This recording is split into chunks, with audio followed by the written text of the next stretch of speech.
kakšna vprašanja? Če smem, to vaše izjava, zato če se presenetilo, to kaže na slabo poslovanje direktorja. Ali ni treba vedeti, kaj se dogaja. Drugo pa je, v teh dveh dopisih v bistvu ste oboji spretni, in se vas ne da med sabo primerjati. Recimo, oni pravijo, da prenašate odločitve na nepooblaščene osebe, vi pravite, da se z njimi pogovarjate. Z enim pogovorom pa med prenašanjem odločitev pa je razlika. In kako gledate recimo na gospoda Dejana Besednjaka, ki je to na nek način sprožil, ker vi pravite, da je tež to sprožil. Pa odkot zdaj, mi smo zvedeli, da je cela projektna skupina, odstopila vi pravite del. Zagotovo del. Zagotovo del skupine. Jaz sem dobil eventualne osebe, ki so to podpisale, res so podpisale. Gre za del skupine. Kako je to manj članov skupine? Ne, skupina, moram povedati potem dejansko stvar tako kot je. Ko sem jaz prišel v firmo, sem zahteval pravzaprav imenovanja te delovne skupine. Ta delovna skupina je narediti organigram, v katerem so navedene nekaj imena. Moram vam povedati, imena, ki so navedene, so pravzaprav gre v večji dele zaposlenih v Termoelektrarni Šoštanj. Tako kot je gospod Brešar, pravzaprav pomočnik vodja tehnike in vzdrževanja in odgovoren za elektropodročje, poleg tega še vodi tudi projekt. Zato je seveda tudi ustrezno nagrajen. Ampak več teh ljudi je, ki pravzaprav delajo v Težo, delček svojega časa pa namenijo tudi v projektni skupini. Druga zadeva je, vemo, da je v delovni skupini za najpomembnejšo funkcijo zaposlen gospod, ki je samo 4 ure zaposlen v Tešo, preostali del časa je zaposlen v Litostroju. Tretja stvar je, da so pogodbeno za obdobje 2 let, 3 let imajo ljudje pogodbe, ki so zaposleni na projektu. Se pravi, govorimo o 3 kategorijah ljudi. Se pravi, samo za projekt, teh je po moji oceni zdaj 4-5. Za projekt, ki so delajo na sodelovanju, se pravi, so zaposleni v Tešu in delajo tudi na projektu, teh je recimo 10-15.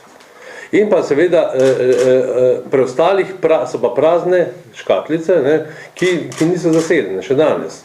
Vedeti morate, ta projektna skupina je bila imenovana v marcu 2010, kar je za moj pojem zelo pozno in zelo nekorektno za samega projekta. Ker jaz bi pričakoval, da je taka ekipa imenovana leta 2004, ko se je začel projekt izvajati. Oziroma celo 2000. Naslednja zgodba. Zakaj je do tega prišlo? Do tega je prišlo, ker smo začeli intenzivno delati na razširitvi tega projekta. Dobenih imen pravzaprav v tem projektu nismo še pisvali, ampak samo, bi rekel, področja, ki jih je potrebno pokriti glede na sogovornika, to je Alstom. Vedeti moramo, da Alstom ima ekipo, ki je strašno močna, glede na ekipo, ki je bila v Tešu. In seveda parirati tej ekipi profesionalcev mora biti tudi na drugi strani profesionalna ekipa, ki bo 100% delovala v imenu projekta. In ko se zadeva začela tu pravzaprav odvijati in ko sem jaz kolegom v skupini povedal, da bo prišlo do tega, da se bo ekipa razširila, je prišlo do moče, do kratkega stika. In jaz mislim, da to je osnovni razlog, da je prišlo do te reakcije, do katere je prišlo. Se pravi, dobenega mešavanja v projekt ali pa v tehniko do zdaj z strani ni bilo. Tudi dajanje pooblastil ostalim, lahko konkretno zanikam in trdim, da tega ni bilo. Tretje vprašanje mi nisem... Kako da pride do tega, da strokovnjaki, ki so rodili projekt teh 6 označene koga za nepooblaščeno osebo, ki nima strokovnih znanj, ki do zdaj sploh ne ve za ta projekt, kako da jim vi zaupate? Ne vem, v katerih ljudeh se gre, ker dejansko do zdaj... Koga, za katere je pristojna projektna skupina, se mimo njene vednosti prenašajo nepooblaščene osebe. Jaz ne poznam dobene take naloge, tako da je treba dejansko, bi potrebno vprašati tistega, ki je to napisal, lahko pa zatrdim in z vso odgovornostjo, da sem posegal pravzaprav osebno v pogajanje glede zavarovanja. zavarovanje. To je zgodba, ki je štartal pravzaprav na pobudo aktivnega odbora že v februarju letošnjega leta in pridobili so se ponudbe in izvajali se ponudbe in gospod Rotnik je 15.9.2010 vključil v končno pogajanje brokerja. Se pravi, v zadnjem stadiju, v končnem, bi rekel, dogovoru med Alstomom, med Tešom in pa seveda med zavarovalnico, vključil brokerja, katerega smo jaz dejansko prekinil sporazum in dejansko izločil. Iz prostega razloga, glede na to, da je bila pogodba v hiši, glede na to, da je bilo v to pogodbo potrebno dodati samo še alineje, ki so vezane na Alstom, in glede na to, da smo prihranili recimo 10-20% vrednosti zaradi brokerja, ki ga sedaj nimamo, smatram, da je bila to zelo dobra poteza, ki je pravzaprav znižala ceno projekta zavarovanja za določeno vsoto. Glejte, projekte, jaz bi rekel... Z diktatom in brez argumentov prijeli pogajanje, ker s tem povzročili višjo ceno. Ne, ni, cena je znižja. Ne, definitivno cena. Spet, potem lahko rečemo, da to laž. Zmišljujejo. Dobesedno hoče škodovati brez argumentov. S tem se strinjam, ne bom rekel, da so, kaj so, ampak definitivno lahko zanikam to trditev. Vse trditve, ne samo? Vse trditve, tudi to. Lahko gremo potrditev, pa bom vse zanikal lahko, ja. Se pravi, gre za prihranek. Gre za prihranek in še dejstvo je, da je dokument usklajen z Alstomom pravočasno, se pravi, bilo je to 15.–16. decembra 2010. Gospod Bračko, predhodno. Ja, jaz imam tudi par vprašanj. Prvo navezavo na to, 17 strokovnjakov se je podpisalo. Koliko jih je torej v projektni skupini še? Še enkrat bom povedal. Projektna skupina kot celota, ker teh strokovnjakih, ki so se podpisovali po to skupino... Torej ni znane neke številke, koliko... Ali to 40 ali 50? Ne, ni znana. V tem trenutku ni znana. Moja naloga je, da se ta ekipa, ki bo v januarju objavljena, na novo, in v kateri ekipi pravzaprav sem računal tudi na te ljudi, ki so, se bo pač objavila, takšna kot bo. Zagotovo bo imela več 40-50 članov, ker jaz smatram, da z 15 člani ni možno tega projekta speljati do konca. To je definitivno. Pa še nekaj, podpisi, ki sem jaz videl, note so navedeni tudi podpisi, ki niso sedaj imenovani v projektno skupino, ki je bila imenovana v aprilu 2010. To pomeni iz te ekipe, ki podpisnikov, jaz pravim, to gre za zavajanje, ker najmanj 2 člana, glede na to, da sem, jaz bi rekel, tudi prišel iz primorskega konca, sploh nista imenovana v tej ekipi, pa sta podpisana potem. Se pravi, so že neka imena, ali prej ste rekli, da ste v bistvu oblikovali samo nek organigram področij, in primerni ljudje iz elektrarne naj bi sodelovali v pogovorih oziroma pogajanjih z Alstomom. Se pravi, so neka imena že tam k tem področjem pripisana ali je to še vedno odprto? Še enkrat pojasnjujem. Ekipa je bila imenovana letos aprila, uradno z sklepom prejšnjega direktorja. Tam je navedenih, mislim, da je navedenih 15 ali 18 ljudi. Ne me loviti za besedo, ampak mislim, da je okrog 18 ljudi. Ti ljudje so pravzaprav še vedno zaposleni v Tešu in delajo del za Tešo, del delajo na projektu. Jaz, ko sem stopil to funkcijo, smo se usedli in so me vprašali, fantje, a smo dobro delali. Sem rekel, zagotovo, do zdaj rezultati kažejo, da ste na nek način dobro delali, je pa definitivno ta ekipa prešipka, da bi lahko parirala na vseh področjih do Alstoma. In pokrila vsa področja 100%, ker vedeti moramo, da projekt bolj bo se zgoščeval, več bo teh nalog in ljudje ne bodo morali delati 100% na obstoječih blokih in pa 100% na samem projektu. Se pravi, gre za ta del ekipe. Ne? In seveda, ko se to pravzaprav, to se je vedlo, ne? Da se bo to zgodilo in da bomo to ekipo, tudi sindikatom sem to pojasnil, da kvečemo, dobenega ne bomo stran nagnali, ampak da bomo ekipo dogradili in seveda naredili močnejšo. Zdaj, zakaj je prišlo, da je prav danes do tega, jaz ne znam povedati. Jaz mislim, da dejansko vsako tako dejanje, ki se je zgodilo danes, ne deluje pozitivno za projekt.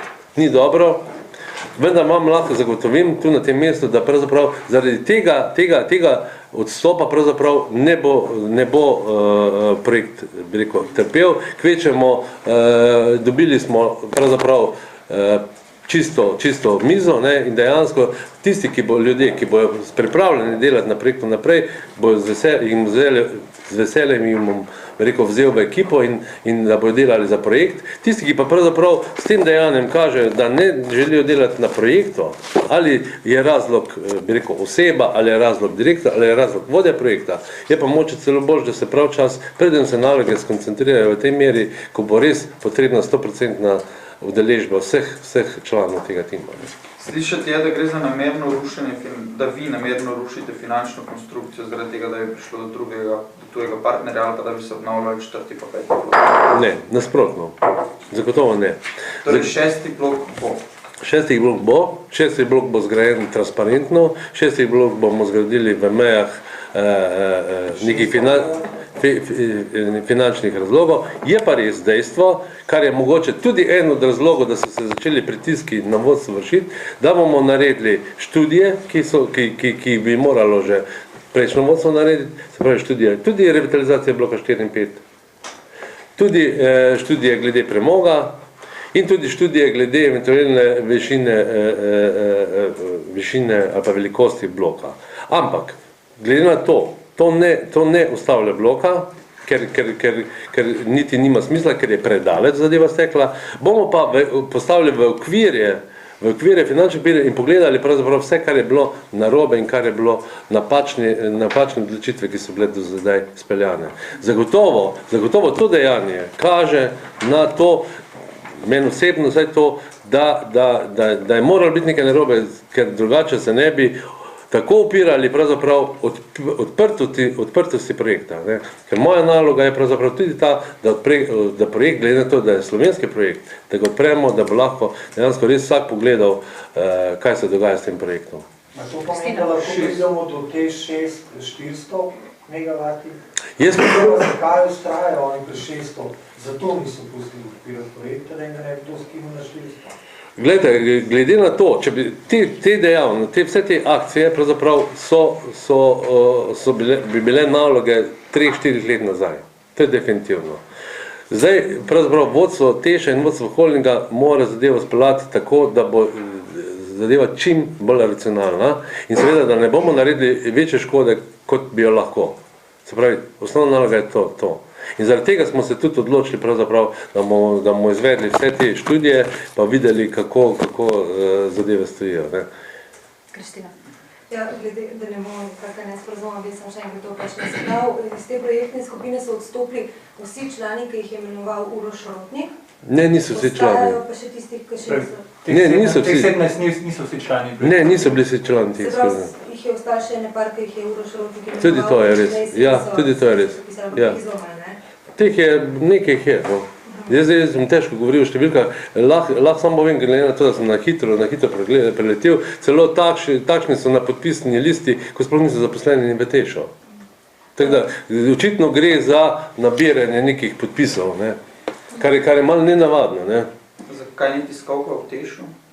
V Tešu, zato, ker sem jaz na dopustu in sem bil na Primorskem in sem uspel priti do Ljubljane, se opravičujem, če bi bil na delovnem mestu, zagotovo bi bila v Tešu. Pri tej 100% angažiranosti leti na vas očitek, da ste v bistvu honorarci v Tešu. To je malo žaljivo, ne, če bi jaz rečem. Glede na to, da imam pogodbo za poslovodenje Termoelektrarne Šoštanj in glede na to, da sem pravzaprav v hiši po 4 uri praktično sam, bi rekel, da so to očitki, ki niso temeljeni. Ste še izvršnik?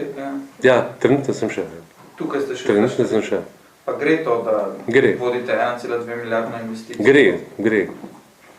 Medtem kot drugim pa ne bi to šlo. Ko ste prej rekli, da ne morajo delati. Tudi tu bomo spremenili zadevo. Samo da se enkrat... Boste postal samo Teša? Tudi ta plan je. Dobivate dvojno plačo? Ne dobivam dvojno plačo. Samo za to mesto direktorja Teša? Dobivam delno plačo tu in delno plačo tam. Kaj ste se pri ministrici Radičevi dogovorili glede Alstoma? Sestanek pri ministrici Radičevi je bil dejansko, kolikor meni znano, je bilo to bolj nek vljudnostni obisk Alstoma. Dogovorjeno je bilo sledeče, da seveda s projektom nadaljujemo v začrtani meri in dogovorjeno bistveno, kar je dogovorjeno in smo tudi pravzaprav se najdli konsens, da bomo izvedli vse manjkajoče elemente in študije, ki jih je potrebno izvesti in bi že morali biti narejene. Vzeli smo si zelo kratek čas in se pravi, tako kot je že bilo nekoč rečeno, mesec, 2 meseca, ne? Tako da jaz računam, da preden bo en velik, bi rekel, projekt se začel, to so gradbena dela, bomo imeli pravzaprav tudi študije na mizi. Posegamo, ni pa dobenih poseganj v izvedbo samega projekta. Pa je bil na tem sestanku kdo izmed teh 17 podpisov? Ne, ni bil. Zakaj ne? Zato, ker ministrica Radičeva se je pogovarjala z direktorjem HSE, direktorjem Teša, tako da niti ni bilo planirano, da bi nekdo... Pa bi bilo smiselno, da je nekdo od projektne skupine od 6 na takem sestanku? Do zdaj ni bilo, koliko je meni znano, do zdaj nikjer ni bilo tega primera, tudi pri prejšnjem direktorju. Je pa moče to dober prasa za naprej. Kaj pa ti pogovori glede Evropske investicijske banke, Evropske banke za obnovo in razvoj, kaj tudi očitajo, da so bili... EBRD. Da ste pripovedali... Ne, bom pojasnil. Zgodba se je začela odvijati pravzaprav, ko je gospod Breša še bil na bolniški in takrat se je pojavila pravzaprav informacija, da se na tem področju kasni. Vzrok je bil med neusklajeno dokumentacijo med Tešom pa med banko EBRD, ki mora to potrditi. Jaz sem imel pravzaprav takrat ekipo, ki je bila na voljo, se pravi, bil je vodja projekta, bil je izvršni vodja projekta, bil so financeri in na tem sestanku smo se pravzaprav dogovorili, da želimo zadevo čim prej zaključiti, ker vemo, da traja 45 dni, da se objavi, potem se zbirajo ponudbe in dejansko, če bi začeli že danes, je to šele 1. april, da lahko začnemo z normalnim delom naprej. Ker pravzaprav informacije, ki smo potem dobili od vodja projekta, je bilo to, da se bo počakalo na sestanek nekje sredine 7., 8., 10. januarja. Jaz sem želel to pospešiti in smo se dogovorili, pa ne sam, ampak z ekipo, ki je delala na tem, da bomo aktivnosti pospešili in bomo pripravili že do 24. vso dokumentacijo, jo poslali gor in se potem sestanka odeležili v Londonu pri banki z namenom, da lahko že 10. se pravi naslednji teden, že eventualno objavimo razpis. Taka je bila zgodba, in tega je bilo tudi zasnovano in tega se je tudi naredilo. In 24. je bila potem dokumentacija poslana na banko. Zdaj strani vodje, ne govorim članov ekipe, ampak vodje projekta, mi je bilo rečeno, da nima smisla hiteti, da je še čas, da tako ali tako pride ta predstavnik ekipe EBRD v Teš in da bomo potem dosti časa še zadebatirati. Jaz sem, glede na to, da smo organizirali tudi, bi rekel, še vodstvo EBRD na tem sestanku, sem se odločil, da kljub temu pošljem ekipo v London, da prihranimo pravzaprav lahko 10 dni, lahko celo 20 dni. Vemo pa, da vsak zamujen dan nam prinese takoj, bi rekel, tudi mesec potem na koncu leta 2014-2015. In osnovni razlog je bil pospešiti zgodbo, ne zavrniti. In jaz sem pričakoval tu proaktivno delovanje tima in jaz moram reči, da določen del tima, ne bom imenih, ampak določen tim se je izkazal zelo proaktiven in zelo, bi rekel, pripaden temu, da se zadeva razišče in da se pospeši. Moram pa reči, da ti podpisniki tu so pa pravzaprav rekli, da lahko počakamo, da se zadeva ne mudi tako. Se pravi, bilo je bolj pasivni odziv. In to je bila edini razlog, zakaj sem jaz potem rekel, potem pa ne grejo na pogajanje tisti, ki hočejo proaktivno delati z projektom in seveda stvar zapeljati čimprej do tistega, da se zadeva objavi, da bomo mi sploh objavili razpis. Nič drugega, ne? Torej, kako bi vi ocenili, na primer, komunikacijo znotraj Teša, predvsem tudi s temi podpisanji, je bila v redu, ali so, ne vem, njihove besede, pismo, kaj strte zvite? Jaz mislim, da so besede so strte zvite, definitivno.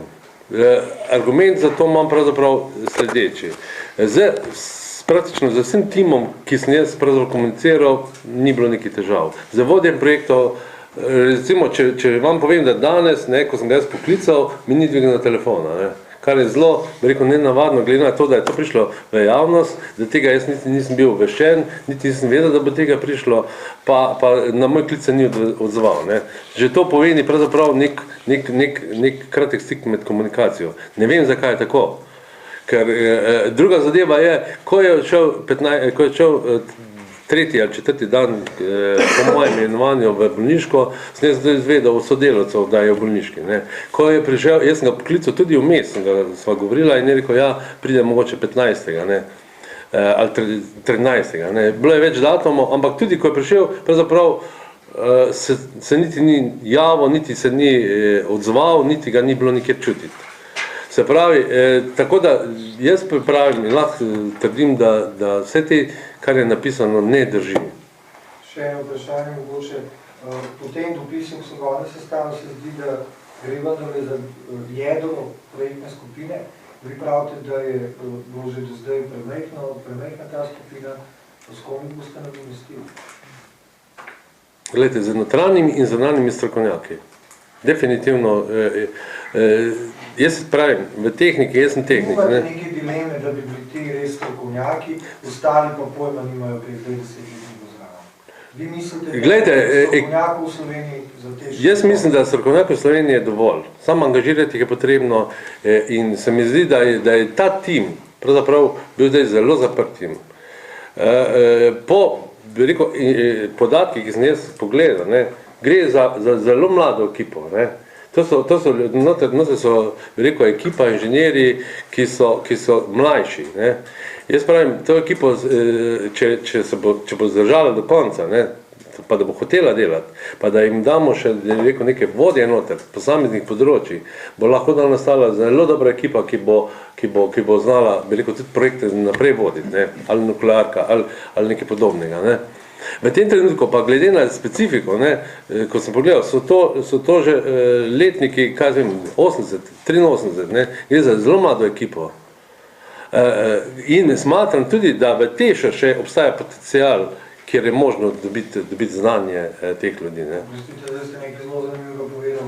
Se pravi, Teš6 ne bo vodila skupina za Teš6, ampak neka državna skupina, ki bo potem pripravila nek 20 ljudi? Ne, narobe ste me razumeli. Ne, jaz samo govorim, da bo Teš6 imenovala projektna skupina Teš6. Se razumemo? To bo projektna skupina, ki bo izpeljala projekt Teš do konca. 600 megavatni, ja. In jaz smatram, da ta ekipa, glede na današnje izkušnje, ki jih imajo, in da so začeli delati z blokom 6, in to je, glede na to, da je to prvi projekt po letu 1978, prvi projekt po 78, oziroma nuklearka je bila malo kasneje, je bila 81. Se pravi, bo to lahko dejansko en zametek ekipe, ki bo lahko v naslednjih letih gradila projekte takih agregatov oziroma takih blokov, kot so, pa ne samo Sloveniji, tudi izven. Ampak v vsakem primeru bo to neka čisto nova ekipa, oziroma zelo malo bo ostalo od tiste prvotne ekipe, ki je zdaj že toliko se ukvarjala z blokom 6. Kako naprej, da to ne bo nič zavrlo, oziroma da ni nič ogrožilo? Glejte, jaz še vedno se nameravam pogovoriti z vsakmo v tej ekipi. In seveda, če so ljudje pripravljeni oditi in ne sodelovati v tem projektu, jim noben ne more tega obraniti. Drži. Je pa nekaj druga, če so pa ljudje pripravljeni delati na teh in sprejeti odgovornost, jaz ne pravim, da je odgovornost ekipe na celem projektu. Vsak član te ekipe je odgovoren za svoj del dela, svoj del posla in če ga obvlada, je za tisto odgovoren. In noben ne bo, nobenega bi rekel, zahteval večjo odgovornost, kot jo pripada njegovemu delovnemu mestu. Ne. Ampak če si z nule začeti? Ne, sej ne bo nule. Čudi to, ne, recimo štirko so dol odpisali.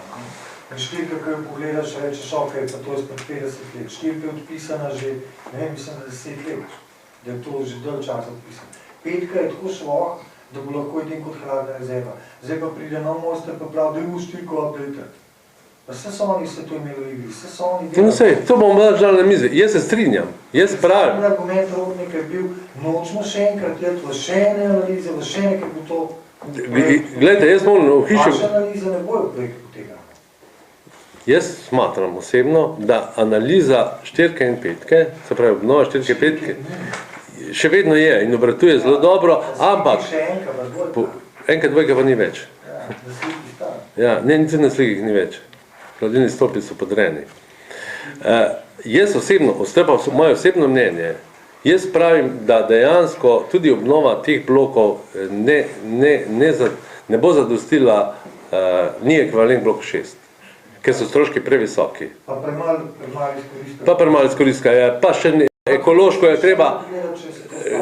Glejte, teh dokumentov ni še. Ni jih še. In te dokumente bomo mi zbrali, jaz bom pogledal, kam imamo tešo, kar se odzune da dobiti in da bomo dobili odgovor na to, kar jaz že danes mislim, da je. Ne. Se pravi, nič drugega se ne gre. Gre se samo za to, da bomo lahko normalno povedali, pokazali, evo, če bomo šli obnavljati blok 4, bo treba paravode zamenjati, bo treba kotel zamenjati, bo treba dograditi denoks napravo, bo zaradi tega padlo izkoristek še za 2%, ne? Se pravi, bomo prišli na 30%, ne? In to je treba vse skupaj zračunati in to potem dati na mizo vsem tistim, ki pravzaprav dvomijo v to. Jaz sem prepričan, da bomo to dokazali. Ne? A mislite, da je za tem odstopom teh 17 gospod Rotnik? Ja, mislim, da je. Jaz imam občutek, da teš voče, kar gospod Rotnik, vas pa ne pustijo. Jaz mislim, da je. Tudi jaz mislim, da je. Ne morem dokazati, ampak mislim, da je. A se vam zdi, da se vam recimo, odkar ste nastopili to funkcijo, pač mečejo polena po nogi in najprej tista stavka, potem pregledamo stop, potem grožnje celo z električnim, ako zdaj to... Lahko se ne jemljajo resno. Ja, mogoče res. Ampak moja naloga je, da naredimo z nekimi ukrepi zgodbo drugačno. Ne. Jaz se bojim, pravzaprav, ali pa mislim, da vse skupaj to vodi, bi rekel, da se preprečijo aktivnosti, ki jih pripravljamo, ne? Definitivno. Pripravljamo pa nič ne ostane. Ne? Se pravi, kot njim ideja, ne? Vzeli nam bojo 600, vzeli nam bojo cel blok, vi pa blok bo 6, ko mi žime. Ja. Pa ne bi bili, če bi oni to vedeli, verjetno ne bi bili... Ne, jaz mislim, da je zgodba bolj vezana na ukrepe, ki smo jih pripravljali in začeli da izvajati. Ali pa ti ukrepi zmanjšujejo moč? Ne.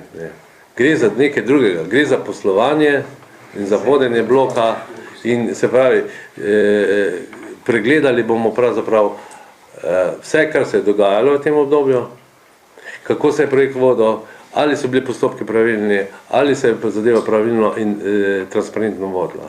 Seveda. In jaz mislim, da vse tu, kar se dogaja, pravzaprav se na nek način zavira, bi rekel, poskuša zavirati. Ampak vse, kar se dogaja z argumentom, da se hoče zaustaviti, oziroma da hoče preprečiti zaustavitev bloka 6. Ja, ampak ta argument je pravzaprav že, jaz mislim, nerealen več. Nerealen je, ker če bi do tega bilo, potem ne bi se, bi rekel, ne bi naredili čisto vse aktivnosti na področju garancijskih pogodb. Ne bi naredili vse, da bomo lahko začeli črpati 110 milijonov evrov. Ne bi naredili, da smo se zdaj še kratkoročno zadolžili za en mesec dni, da bomo imeli pripravljeno finančno konstrukcijo. Ne bi se zgodilo to, da smo naredili aktivnosti, ki prej niso bile narejene glede obvladovanja tveganj, ki jih zahteva Ministrstvo za finance in tako Ministrstvo za gospodarstvo, kjer bomo pravzaprav dokazovali tudi napismeno, se pravi z dokumentom, kako se bojo obvladovala tveganje v primeru bi rekel, v primeru odstopanj od, bi rekel, finančne konstrukcije, ki je zastavljena. Ne. Se pravi, vsi ti ukrepi kažejo na resnost projekta. Ne. In seveda, še močnejši argument se mi zdi, da je to, da želimo ekipo napraviti tako, ki bo močna in enostavno parirala lahko vsem Francozom na drugi strani, ki se bojo postavili pred, rekel, to ekipo. Ne. Jure Stojan Večer. Predtem ste omenili, da ste v prvem sestanku z odstopljeno ekipo rekli, da je dobro upravljala delo. Če lahko na hitro pozavite, glede na to, da je samo par mesecev predtem obstajala, kaj so naredili letos in v čem je to bilo dobro? To je zopet dejansko, bi rekel, malo dezinformacije. Pred ekipo, ki sem se postavil, ne, prvič, ne, je bilo pravzaprav iz moje strani rečeno, da sem jih ocenil, ne, sem rekel, da je res mlada ekipa, ne, in da če so pripravljeni delati naprej, bojo lahko delali naprej. In na tistem trenutku sem tudi povedal, da dejansko po tistih informacijah, ki sem dobil, je ekipa kadrovsko podhranjena in jo bo potreba dopolniti, razširiti za področje, ki pravzaprav niso vezane še bila v projektnem organigramu. Noter je manjkala recimo zelo močna QA podpora. Ne? Se pravi, da je zaposlen 4 ure človek na QA področju, se mi zdi odločno premalo, predvsem zaradi tega, ker so se zdaj začela izvajati varilna dela recimo na Kitajskem. Ne? Se pravi, tam boš rabil človeka, ki bo pravzaprav 24 ur pazil, da ne bo kaj narobe, pa da dobiš potem izdelek tako, kot je potrebno. Se pravi, to je bilo sporočilo. Pripravljenost naprej, da se zadeva dela, da se bo pa zadeva sigurno razširila. Ne? In seveda, na osnovi tega so se začele izvajati te, bi rekel, pritiski, da se to mogoče ne bi zgodilo, ne vem. Mogoče sam, če lahko odgovorite na tisto njihovo sklepno vprašanje, kdo zdaj v Sloveniji vodi in prevzema odgovornost za blok 6. Poglejte, odgovornost, to sem že predel, odgovornost za vodenje firme in blok 6 vodi poslovodstvo. In jaz pričakujem in sem pričakoval pravzaprav, da so vsi ti ljudje, ki so podpisali tam, toliko odgovorni, da sprejmejo samo svoj del odgovornosti. Nič več. Nič več. In če bi dejansko vsak zaposlen sprejel odgovornost za svoje delo, ki ga mora upravljati, se mi zdi, da bi imeli veliko manj težav in problemov. Boste že dopust nadaljeval ali so nekateri sestanki predvideni? Ne, jaz sem imel sam dan še dopust planiran, tako da sem ga pač en dan preko stavil. Še gospod Polbi pa počas zakoniti. Da reče Bokli bom na cena. Meni smo bili rekli, da boste ne imeli tudi zunanje strokovnjake za projektno skupino. Zdaj, v primeru, da ne boste našli dovolj strokovnjakov iz Teša, bo potem kakšna ekipa sestavljena samo iz nekih strokovnjakov, oziroma bo spet kadrovska podhranjena? Ne, zagotovo lahko popolnimo ekipo z zunanjimi, z notranjimi, se pravi, tisto, kar je na voljo. Ne. Jaz mislim, da je v Sloveniji toliko strokovnjakov, da to ni težava. Vedeti morate, v Tešo, kar sem že zdaj ugotovil, je ogromno outsourcinga bilo do zdaj. Ne. Se pravi, že zdaj določene naloge izvajajo ljudi, ki so outsourcani. Ne. Se pravi, da tu nekih težav pravzaprav niti ni. Potem to neka ad hoc skupina ali... Ne, to bomo zelo precizno definirali ekipo taka, kot mislim, da mora biti, da bo pokrila vsa področja in seveda tudi obvladovala vsa tveganja, ki so možne v tem oziru. Ne. Samo sem nekaj še tisti, ki so v tej projektni skupini, pa so v skupini ne po zaposlenim v Tešu, čakajo kakšne sankcije? Definitivno bom jaz to, gledajte, jaz še niti ni vročen, nisem imel tega. Ne. Tako da dejansko jaz uradno tega še nisem dobil, ker še nisem bil v službi. Ne. Zagotovo bom jaz to prebral dobro, pa pravno tudi dal preveriti in zagotovo so neke sankcije. Jaz sem slišal, to ne vem, da je noter celo omenjeno, da sem ponaverjal dokumente. Ne. Če to piše noter v izjavi in so gospodje podpisali, potem bom jaz to tudi seveda z vadbami ustrezno odreagiral. Ne. Ok, s to prijetno mislijo predlagam, da zaključimo. Hvala vsem za udeležbo in se vidimo v naslednji priložnosti. Čim kasneje. To sem danes rekla, ko smo spletno.